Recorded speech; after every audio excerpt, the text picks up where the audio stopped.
নমস্কার। আমার আজকের নিবেদন স্বরচিত কবিতা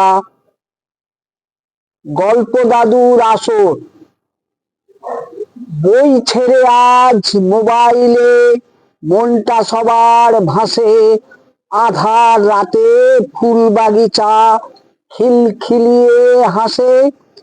দুধ গুড় আর সুখের বাতাস সময় করে চুরি, সঙ্গবিহীন ভালো মানুষ আজকে ভুরি ভুরি।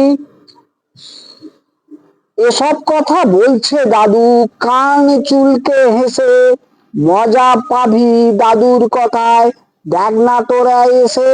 গল্প বলে দাদু যখন ছেলে বুড়ো ঘিরে, সবাই তখন হারিয়ে যায় হাসি মজার ভিড়ে।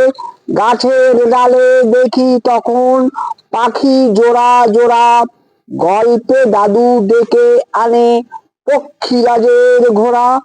নীল আকাশে ভিড় করে কালো মেঘের দল, গল্প শুনে ভয় কেটে যায় বাড়ে বুকের বল।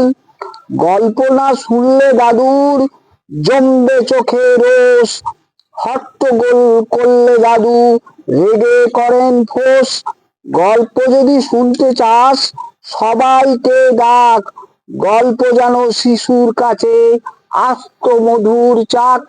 নমস্কার, সকলকে আমার নিবেদন, আমার এই ছোট্ট চ্যানেলটি সাবস্ক্রাইব করে দেবেন। ধন্যবাদ।